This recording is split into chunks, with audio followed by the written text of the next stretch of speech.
Hello दोस्तों, स्वागत है आपका हमारे चैनल लेटेस्ट रन फार्मेसी में। आज की इस वीडियो में डिस्कस करने वाले हैं मेडिसिनल केमिस्ट्री थर्ड का बीटा लैक्टम एंटीबायोटिक का सेकंड टॉपिक, जिसका नाम क्या है, सिफेलोस्पोरिन। इससे पहले हम एक बार सिलेबस देख लेते हैं कि सिलेबस में हमारा सिफेलोस्पोरिन है या नहीं है। तो आप देख सकते हैं कि आपके पास भी pharmacy 6 semester medicinal chemistry third theory का आपका सबसे पहले टॉपिक था एंटीबायोटिक, जिसमें आपने पिछली वीडियो में पेनिसिलिन कवर कर लिया था। आज के इस वीडियो में डिस्कस करेंगे सिफेलोस्पोरिन के बारे में, जो कि नॉर्मली आप लोग यूज करते हैं अपने मेडिकल स्टोर पे या हॉस्पिटल्स में। एग्जाम्पल के तौर पे मैं आपको बता देता हूँ सिफेलोस्पोरिन किस कैटेगरी की ड्रग होती है। ये आपके सामने देखिए, यहाँ पर आपको जो दिख रहा है सिफेट्रॉक्सोन, ये आपकी क्या है, इसी कैटेगरी की ड्रग है। इसी के अल्टरनेट में जैसे सिफोटेक्सिम आती है या अदर कैटेगरी की ड्रग आती है इसी कैटेगरी का। और आगे जो सल्बेक्टम लिखा हुआ है, ये हमारी क्या होती है, बीटा लैक्टम इनहिबिटर होते हैं। ठीक है, लैक्टमेज इनहिबिटर होते हैं, जो कि हम नेक्स्ट वीडियो में देखेंगे होते एक्चुअली क्या है। ठीक है, तो आइए स्टार्ट करते हैं हम सबसे पहले आज का अपना टॉपिक, जिसका नाम क्या है, सिफेलोस्पोरिन। तो सबसे पहले जो सिफेलोस्पोरिन होते हैं वो होते क्या है, ये बीटा लैक्टम एंटीबायोटिक होते हैं। इसका मतलब क्या होता है कि ये जो हमारे ग्राम पॉजिटिव और ग्राम नेगेटिव बैक्टीरिया होते हैं, उसके पेप्टिडोग्लाइकन के ऊपर जाकर के ऐड करते हैं, उनकी बाइंडिंग को रोकते हैं और जाकर के सीधा अपना मैकेनिज्म ऑफ एक्शन शो करते हैं। ये ऑब्टेन कहां से होते हैं, सिफेलोस्पोरियम कल्चर मीडिया से। तो ये सारे जीपेट के क्वेश्चन आपके हो सकते हैं कि सिफेलोस्पोरिन जो होती है बीटा लैक्टम एंटीबायोटिक कैटेगरी की ड्रग होती है, जिसको हम ऑब्टेन करते हैं सिफेलोस्पोरियम कल्चर मीडिया से। ठीक है, अब दूसरी बात आती है कि ये नैरो स्पेक्ट्रम है या ब्रॉड स्पेक्ट्रम। देखिए भाई, सिफोटेक्सिम हो गया, सेफ्ट्राक्सोन हो गया, ठीक है, ये सारी जो एंटीबायोटिक ड्रग है ये आपको कॉमनली हर जगह पे मिलेगी। हर जगह पे मिलने का मतलब क्या होता है कि वो अधिकतर ज्यादा यूज की जाने वाली ड्रग है। अधिकतर ज्यादा यूज की जाने वाली ड्रग का मतलब क्या हो जाएगा, ब्रॉड स्पेक्ट्रम ड्रग है। ये ना नॉन स्पेक्ट्रम नहीं है, ये ब्रॉड स्पेक्ट्रम की एंटीबायोटिक ड्रग है, जो कि wide variety of the infection को ट्रीट करने में यूज किया जाता है। जैसे रेस्पिरेटरी ट्रैक्ट इन्फेक्शन, जैसे जो अस्थमिक होते हैं या जिनका हमारा इस्नोफिल्स लेवल बढ़ जाता है, उनके लिए भी इसका यूज किया जाता है। यूरिनरी ट्रैक्ट इन्फेक्शन, जैसे आपके यूरिनरी ट्रैक्ट में कोई स्वेलिंग वगैरह आ जाती है या वहाँ पे इन्फेक्शन हो जाता है, या सिंपल से हम बोल दें कि वहाँ पे गांठ पड़ जाती है, तब भी इसका यूज किया जाता है। वायरल फीवर में भी इसका यूज किया जाता है भाई, जो आपको नॉर्मल फीवर होता है, ठीक है, फीवर होता है, अगर फीवर आपको ठीक नहीं रहा तो जो एंटीबायोटिक लगाई जाती है वो सिफोटेक्सिम लगाई जाती है। टाइफाइड में भी लगाया जाता है, जैसे मोनोसेफ आती है, ठीक है, उसमें भी सिफेलोस्पोरिन कैटेगरी की ड्रग होती है, जिसको लगातार 7 से 15 दिन लगाया जाता है, जैसे कि जो लोग डॉक्टर जैसे प्रिस्क्राइब करते हैं। लेकिन वो बहुत गलत मेथड होता है टाइफाइड को ट्रीट करने का। ठीक है ना। अब इसके स्ट्रक्चर के बारे में देख लेते हैं कि इसके स्ट्रक्चर में आखिर है क्या। इसी के स्ट्रक्चर के बेसिस के आधार पे आप इसकी केमिस्ट्री, स्टीरियोकेमिस्ट्री और स्ट्रक्चर रिएक्टिविटी भी आप इसके अंदर देखेंगे। तो सबसे पहले हम सिंपल देख लेते हैं कि जो हमारी पेनिसिलिन की रिंग थी, यहाँ पर हमारी क्या थी, पेंटासाइक्लिक रिंग थी, बाकी सब कुछ सेम था। लेकिन यहाँ पर क्या आ रहा है कि यहाँ पर आपको एक हेक्सासाइक्लिक रिंग देखने को मिल रही है और एक डबल बॉन्ड आपको यहाँ पे देखने को मिल रहा है। ये डबल बॉन्ड क्या करता है, ये डबल बॉन्ड रिस्पॉन्सिबल होता है किसके, फार्माकोलॉजिकल एक्टिविटी के लिए। ये क्या एक्चुअली, ये जो डबल बॉन्ड होता है, ये सेल बॉन्ड की जो उसकी लेयर होती है, जो उसकी वॉल होती है, उसको तोड़ने, पेनिट्रेट करने का काम यही बॉन्ड करता है। तो आप इस बॉन्ड की अहमियत आप समझ सकते हैं क्या होती है। ठीक है, अब बात करते हैं इसके स्ट्रक्चर में। तो सबसे पहले आपके स्ट्रक्चर में क्या दिख रहा है, ये सिंपल आपको रिंग दिख रही है, किसकी है, बीटा लैक्टम की रिंग दिख रही है। देखिए, अगर ये पोर्शन हटा दें और ये पोर्शन हटा दें तो ये सिंपल रिंग आपको बीटा लैक्टम की दिख रही है। बगल वाली जो रिंग दिख रही है आपको एसाइल एमाइडो की रिंग दिख रही है, जो कि इसको एसाइल साइड चेन भी बोलते हैं, साइड चेन है। उसके बाद जो ये चीज दिख रही है आपको, मतलब यहां से आप देखिए इस नाइट्रोजन को लेते हुए देखिए, सल्फर ग्रुप है तो इसका मतलब थाया होगा। उसके बाद नाइट्रोजन ग्रुप, तो इसका मतलब हमारा एजा होगा। तो यहाँ पे थाया एजाजीन रिंग है, मतलब डाईहाइड्रोथायाजीन रिंग यहाँ पे लगी हुई। तो सिंपली अगर हम ऐसा बोल सके कि जो हमारी सिफेलोस्पोरिन कैटेगरी की जो ड्रग होती है या बीटा लैक्टम एंटीबायोटिक होती है, वो हमारी क्या होती है, 8 मेंबर रिंग होती है। कैसे, 1 2 3 4 5 6 7 8 मेंबर की रिंग हो गई। ऊपर से इसमें एक बीटा लैक्टम रिंग जो कि फ्यूज हुई रहती है किससे, डाईहाइड्रोथायाजीन रिंग से, and 1 acyl side chain is fused with each other. ठीक है, इसके साथ हमारा लगा होता है। ठीक है, तो ये हमारी क्या हो गया, सिंपल इसकी केमिस्ट्री हो गई या इसका स्ट्रक्चर हो गया। तो वही मैं जो आपको ऊपर बताया कि सिफेलोस्पोरिन एंटीबायोटिक जो 8 मेंबर रिंग होती है कंटेनिंग हेट्रोसाइक्लिक रिंग, एक हेट्रोसाइक्लिक मतलब जो डाईहाइड्रोथायाजीन की रिंग होती है वो कंटेन की होती है in which beta lactam ring fused with the dihydrothiazine ring, जैसा कि आपने सिंपल ऊपर देखा।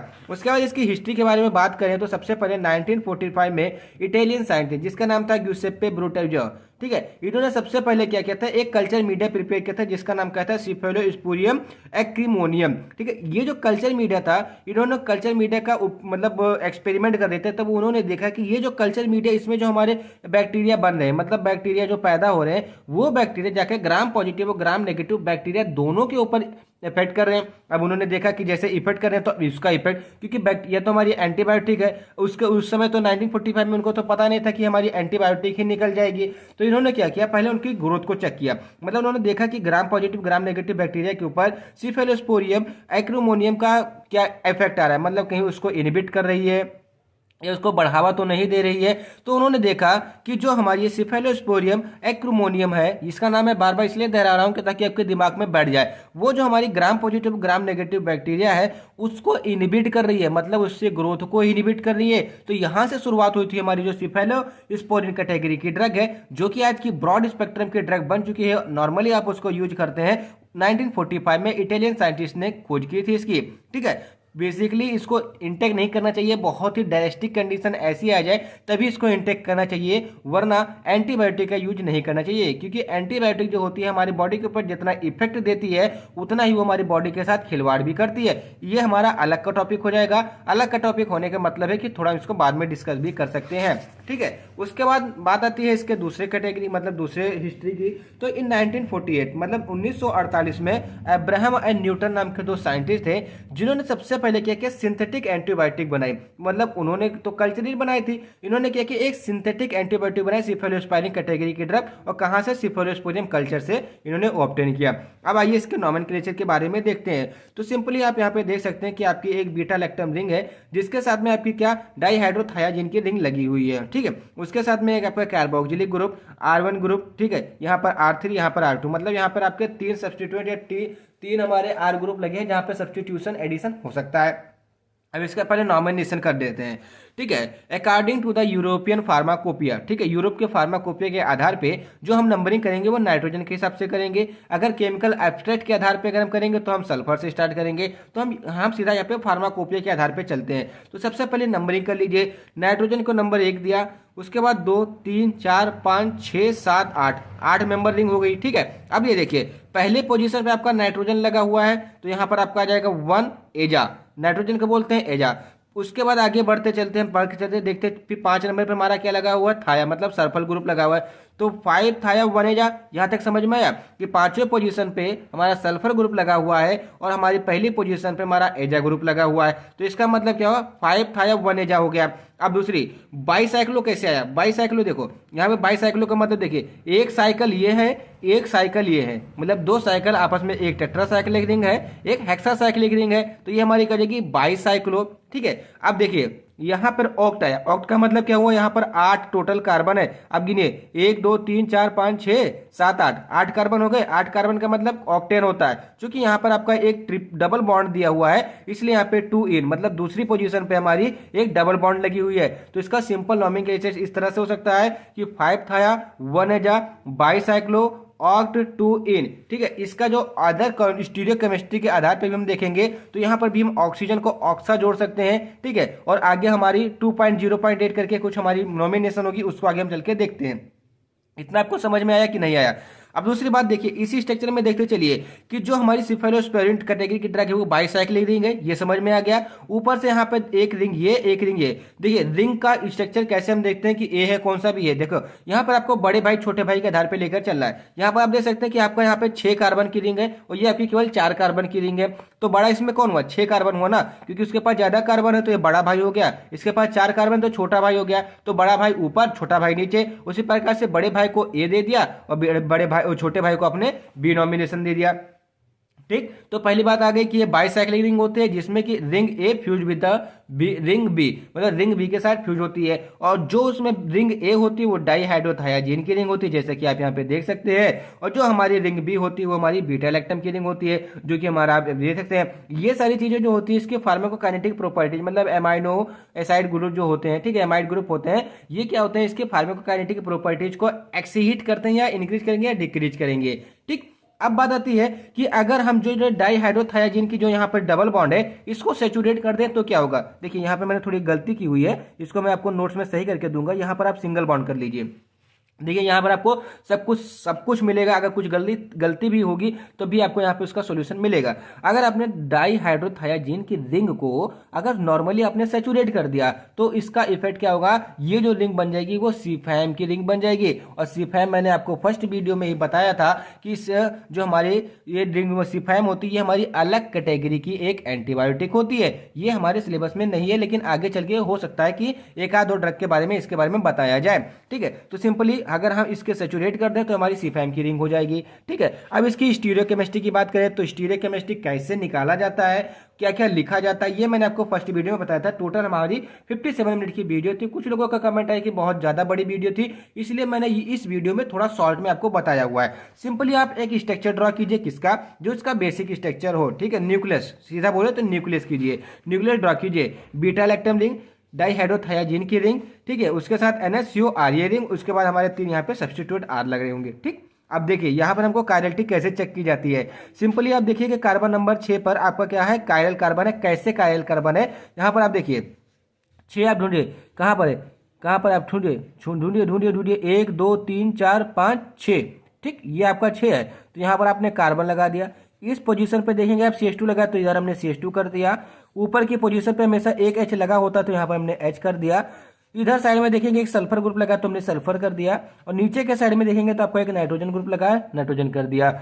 चूंकि हम जानते हैं कि अगर हमारे चारों कार्बन से जो लगे हुए हमारे एटम होते हैं वो डिफरेंट होते, चाहे वो फंक्शनल ग्रुप है चाहे जो हो, तो हमारा वो कायरल कार्बन होता है। अब देखिए इसका हम कन्फिगरेशन भी यही पता कर लेंगे, क्योंकि हमारी स्टीरियोकेमिस्ट्री इसी के ऊपर बेस्ड होती है भाई, कि आपको वहां पर आपको स्टीरियोकेमिस्ट्री में बताना रहता है कि कन्फिगरेशन क्या है, वो कायरल है कि नहीं है। अगर ये आप बता देते हो तो आपकी स्टीरियोकेमिस्ट्री बढ़िया हो जाएगी। ठीक, तो यहाँ पर आप देख सकते हैं कि सल्फर, नाइट्रोजन, फिर 1 2 3 एटॉमिक नंबर के हिसाब से 1 2 3। अब ये किसी तरह घुमा, क्लॉकवाइज घुमा, और हाइड्रोजन कहां पर आपका वर्टिकल में है, तो इंगोल्ड के नियम के अनुसार ये कौन सा होगा, आर कन्फिगरेशन होगा।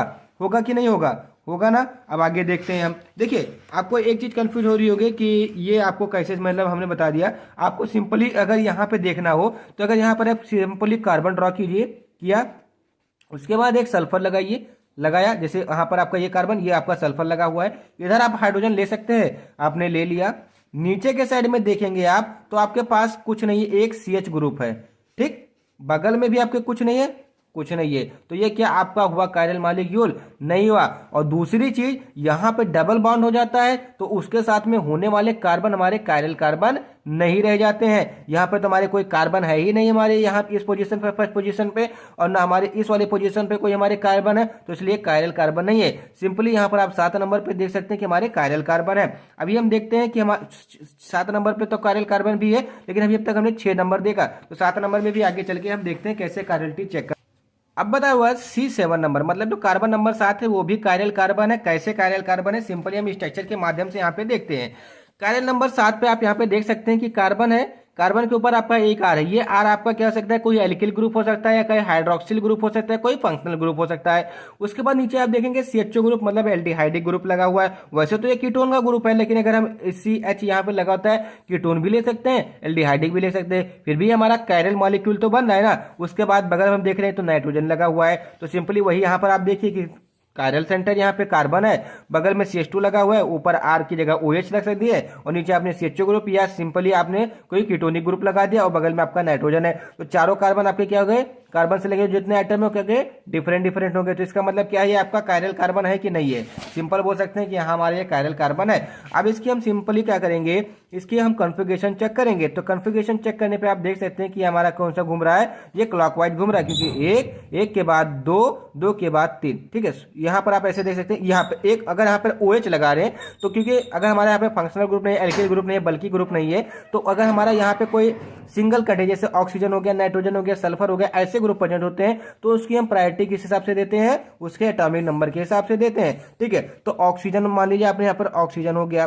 ठीक है, तो ये हमारी कौन सी कॉन्फ़िगरेशन हो गई, आर कॉन्फ़िगरेशन हो गई। देखिए ये जो कॉन्फ़िगरेशन मैं आपको यहाँ पे बता रहा हूँ, ये मैंने फर्स्ट वीडियो में ऑलरेडी आपको यहाँ पे एक ही कॉन्फ़िगरेशन बताई हुई थी कि कैसे निकाला जाता है। ठीक, उसके बाद थर्ड पॉइंट आता है दी नेचुरली अकरिंग सिफोलोस्पोरिन आर कॉल्ड, मतलब जो नेचुरली होते हैं उसको कैसे हम नॉमिनेशन करते हैं 7 अमाइनो। अब देखिए इसके स्ट्रक्चर के आधार पर हम 7 अमाइनो कैसे कहते हैं। देखिए 7 अमाइनो इसने बोला तो यहाँ पर आपको प्रूफ देना है 7 अमाइनो कैसे आया। ये यहाँ पर आपका 7 ग्रुप है। ठीक, इसके साथ आपका क्या लगा हुआ है, NH ग्रुप लगा हुआ, तो ये क्या हुआ 7 अमाइनो हुआ कि नहीं हुआ, 7 अमाइनो।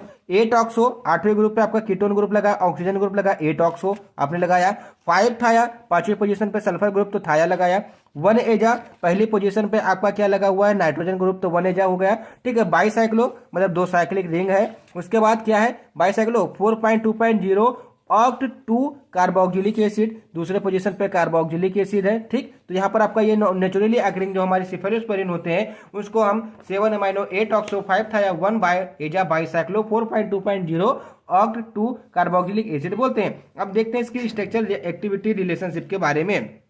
तो सबसे पहले जो कि हमारा पहले से नियम रहा है कि हम उसकी स्ट्रक्चर में उसका सार देख लेते हैं। तो आप यहाँ पे सिंपली देख सकते हैं कि जो सल्फर ग्रुप लगा हुआ है ये एंटीबैक्टीरियल, क्योंकि ये हमारी क्या होते हैं इसके अंदर इलेक्ट्रॉनिक नेगेटिविटी ज्यादा पाई जाती है जो क्या कहते हैं सेल वॉल को जाकर के तोड़ देते हैं। तो ये हमारी क्या होते हैं एंटीबैक्टीरियल एक्टिविटी के लिए एसेंशियल होते हैं। दूसरा ये जो बीटा लैक्टम की रिंग आपको देखने को मिल रही है ना, ये माइक्रोबियल एक्टिविटी के लिए रिस्पॉन्सिबल होते हैं। ये जो आर पोजिशन होते हैं ये एंटीबैक्टीरिया की प्रॉपर्टीज को इनहेंस करेंगे। इसका मतलब क्या है कि ये खुद अपनी बैक्टीरियोसाइडल या बैक्टीरियोस्टेटिक एक्टिविटी ना दिखाएंगे, लेकिन जो हमारे एजेंट है जैसे ये आर है ना, ये आर क्या करेगा इस बीटा लैक्टम की प्रॉपर्टीज को बढ़ा देगा, जिसकी वजह से क्या हो जाएगा इसका जो एक्शन हो जाएगा वो 2 गुना हो जाएगा।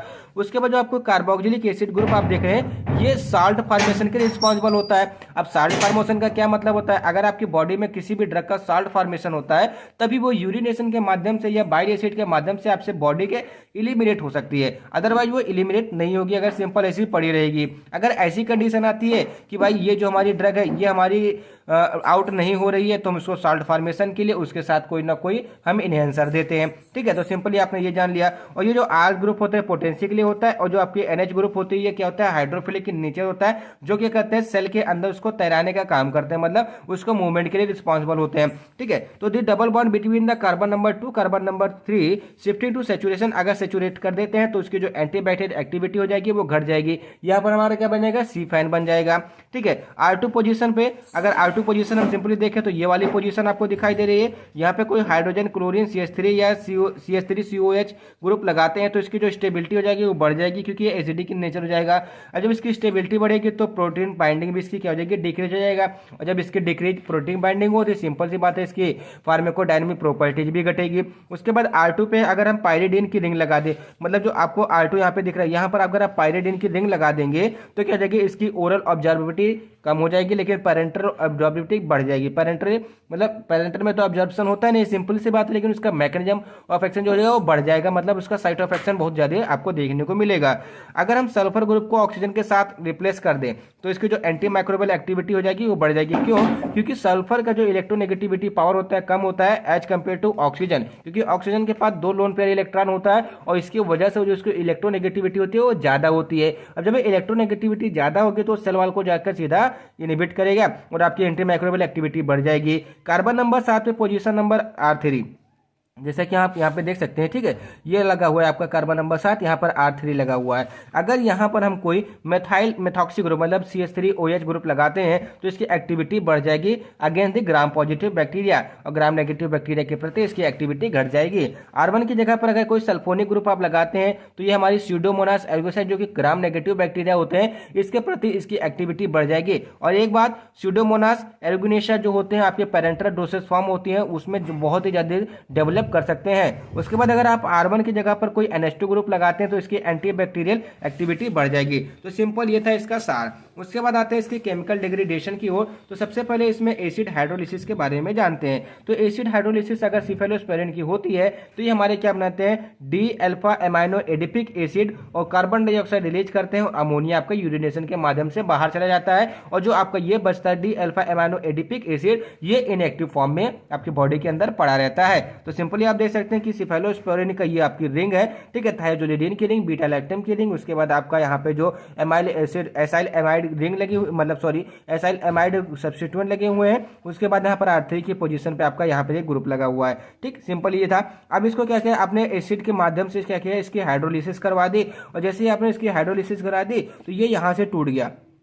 आप सिंपल देखेंगे ये यहाँ से टूट गया। यहाँ से टूटने के बाद COH CHNH2 CH2 CH2, ठीक है, यहाँ पे दो कर लीजिए CH2 CH2 और COOH, मतलब ये जो आपका क्या होता है ये OH यहाँ पे ले ले, क्योंकि हमारे क्या कहते हैं hydrolysis in the presence of the water करा रहे हैं। तो सिंपली क्या बना देंगे, कार्बोक्सिलिक ग्रुप बना लेगा। तो ये बन जाएगा आपका क्या, D alpha amino adipic acid बन जाएगा, और कार्बन डाइऑक्साइड आपका रिलीज हो जाएगा, और NH3 आपका यूरिनेशन के माध्यम से आउट हो जाएगा। उसके बाद एंजाइमेटिक हाइड्रोलिसिस के बारे में बात करें तो ये क्या करेंगे, फॉर्म करेंगे, मतलब जो सिफेलोस्पोरिन कैटेगरी की ड्रग है, अगर उसकी एंजाइमेटिक एंजाइम की उपस्थिति में हमारी हाइड्रोलिसिस हो रही है तो बनाएगा 7 एमाइनो सिफेलोस्पोरिनिक एसिड, ठीक है। और फर्दर वो क्या करेगा, उसकी हाइड्रोलिसिस फिर से कराएंगे तो डी एसिटाइल 7 एमाइनो सिफेलोनिक स्पोरोनिक एसिड बनाएगा, जो कि आपकी इनएक्टिव फॉर्मेशन होती है।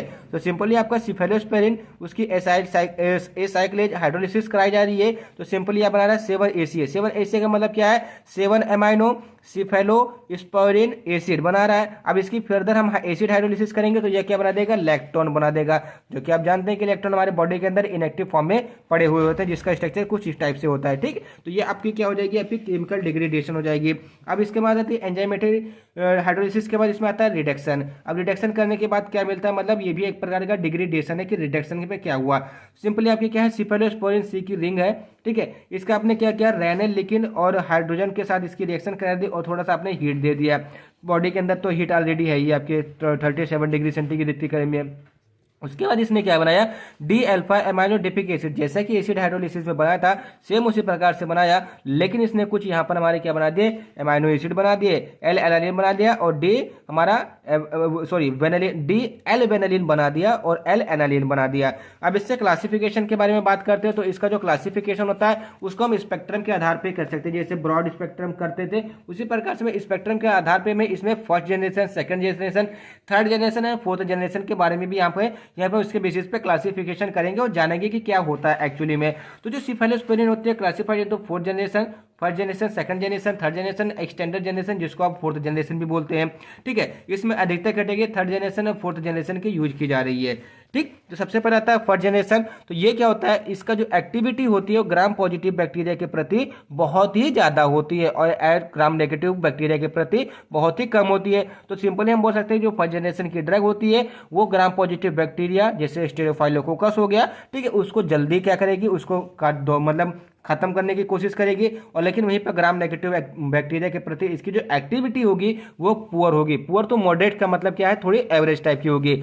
अब इसमें जो हमारे क्लासिफिकेशन आते हैं इसमें पेरेंट्रल ड्रग आते हैं, जो एब्डोमिनल, कार्डियोथोरेटिक, इंडोकार्डिटिस, मतलब ये सारी चीजें जो डिजीज है, ये मैंने आपको पिछली वीडियो में बताया था कि इंडोकार्डिटिस का मतलब क्या है कि जैसे आपका हार्ट है, हार्ट में वेन है, वहां पे इन्फ्लेमेशन वगैरह हो रहा है तो इसको इंडोकार्डिटिस बोल रहे हैं, ठीक है। तो इसमें सब में इसका यूज किया जाता है। अब इसके ड्रग के बारे में जान लेते हैं। तो इसके अंदर भी क्लासिफिकेशन है, कौन सी ओरल रूट से, कौन सी पेरेंट्रल रूट से, और कौन सी ओरल एंड पेरेंट्रल रूट से, दोनों से ले सकते हैं। तो ओरल फर्स्ट जनरेशन ड्रग में आपकी आती है सिफेड्रॉक्सिल आती है, सिंपल आप बैठे थायाजोलिडीन की रिंग लगी हुई है, साथ में बीटा लैक्टम की रिंग लगी हुई है, यहाँ पर आपका एक फिनॉल ग्रुप लगा हुआ है, ठीक।